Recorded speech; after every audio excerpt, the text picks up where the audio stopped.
రాజన్న సిరిసిల్ల జిల్లాలో అకాల వర్ష బీభత్సం సృష్టించింది. సిరిసిల్ల, వేములవాడ పట్టణాలతో పాటు జిల్లా వ్యాప్తంగా రాత్రి ఉరుములు, మెరుపులు, ఈదురుగాలులతో కూడిన భారీ వర్షం కురిసింది. ఈ హఠాత్ పరిణామం జిల్లా రైతన్నలను తీవ్ర ఆందోళనలో నెట్టేసింది. ఎల్లారెడ్డిపేట, వీరన్నపల్లి, గంభీరావుపేట, ముస్తాబాదు, చందుర్తి, కోనరావుపేట, ఇల్లంతకుంట మండలాల్లోని కొనుగోలు కేంద్రాల్లో ఉన్న ధాన్యం పూర్తిగా తడిసి ముద్దయింది.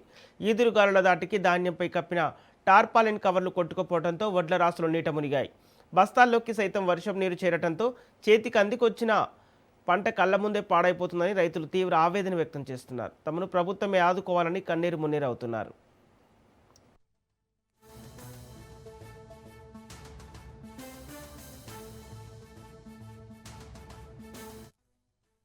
ఇలా రైతులను కోసి ఈ నెల మీద 6 రోజులు అవుతుంది.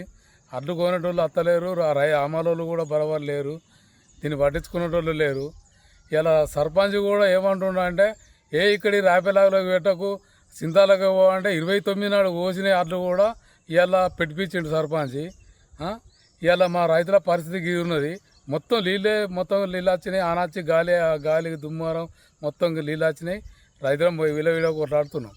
ఎప్పుడు లేరు ఇవాళ మమ్మల్ని ఏమంటారు సార్? ఇప్పుడు ఏ మానులు లేదు, అచ్చులు పట్టలేదు, పెడతాం ఎప్పుడన్నా అడుగు పెడతాం. దాన్ని వచ్చేటోళ్ళు లేరు, చూసేటోళ్ళు లేరు. ఇలా 6 నెలలు చేసి ఆగులో పోసుకున్నాడు. అయింది మా బతుకు.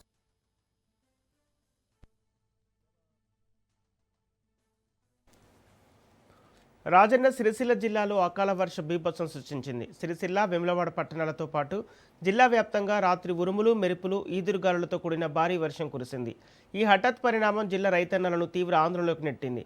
ఎల్లారెడ్డిపేట, వీరన్నపల్లి, గంభీరావుపేట, ముస్తాబాదు, చందుర్తి, కోనరావుపేట, ఇల్లంతకుంట మండలాల్లోని కొనుగోలు కేంద్రాల్లో ఉన్న ధాన్యం పూర్తిగా తడిసి ముద్దయింది.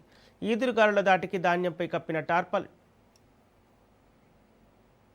ఇదే అంశానికి సంబంధించి పూర్తి డీటెయిల్స్ మా ప్రతినిధి మహేందర్ అందిస్తారు. మహేందర్, రాజన్న సిరిసిల్ల జిల్లాలో అకాల వర్ష బీభత్సానికి సంబంధించిన అప్డేట్స్ ఏంటి? రాజన్న సిరిసిల్ల జిల్లాలో అకాల వర్షం రైతులను తీవ్ర ఆందోళనకు గురి చేసింది. రాత్రి ఎదురుగాలతో కూడిన భారీ వర్షం జిల్లాలో పలు మండలాల్లో బీభత్సం సృష్టించింది. ముఖ్యంగా రాజన్న సిరిసిల్ల జిల్లా వేములవాడ నియోజకవర్గ పరిధిలోని పలు మండలాల్లో తీవ్ర నష్టాన్ని ఎదుర్కొన్నారు. వేసంగి సీజన్ ఎంతో కష్టపడి పండించిన వారి ధాన్యాన్ని కొనుగోలు కేంద్రాల్లో తీసుకువచ్చి నిల్వ ఉంచిన రైతులు ఇప్పుడు ఆ ధాన్యం వర్షానికి తడిసి ముద్ద కావడంతో కన్నీరు మున్నీరు అవుతున్నారు. కొనుగోలు కేంద్రాల్లో ధాన్యపు రాశులపై కప్పిన నాటుకుని కవర్లు ఎదురుగాలులకు ఎగిరిపోవడంతో భారీ వర్షాలతో తడిసి ముద్దయింది. దీంతో వేలాది బస్తల్లోకి నీరు చేరి వరి ధాన్యం పూర్తిగా తడిసిపోయింది. అయితే వర్షం ఆగిన వెంటనే రైతులు కుటుంబ సభ్యులతో కలిసి రాజులపై నిలిచి ఉన్న నీటిని తొలగించే ప్రయత్నం చేశారు. కొందరు బస్తాలైతే ఆరబెట్టేందుకు రోడ్లపై పోశారు. మరికొందరైతే ఇప్పటికే జరిగిన నష్టాన్ని తీవ్రంగా ఉందని చెప్పి రైతులు వాపోతున్నారు. ఇప్పటికే సాగు ఖర్చులు, ఎరువుల కోసం, కార్మికుల వ్యయం కోసం ఎన్నో ఖర్చులు అయినాయి. ఇప్పుడు ఆ పెట్టుబడి కూడా మాకు వెళ్ళదా అని చెప్పి ఒకవైపు రైతులు ఆవేదన వ్యక్తం చేస్తారు. నెల రోజులుగా ధాన్యం కొనుగోలు కేంద్రాల్లో పోసి ఇప్పటికే కొనుగోలు జాప్యం జరుగుతుందని చెప్పి వైపు రైతులు మండిపడుతున్న పరిస్థితి అయితే ఉన్నది.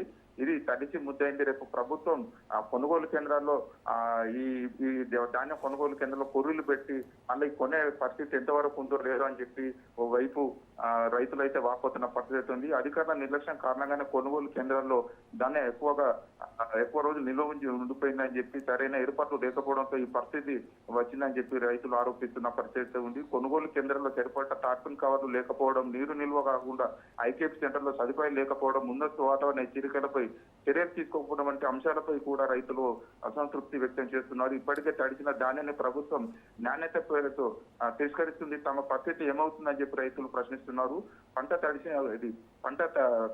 పండించిన పంట చేసిన ఖర్చు Sampath. Okay, thank you Mahender.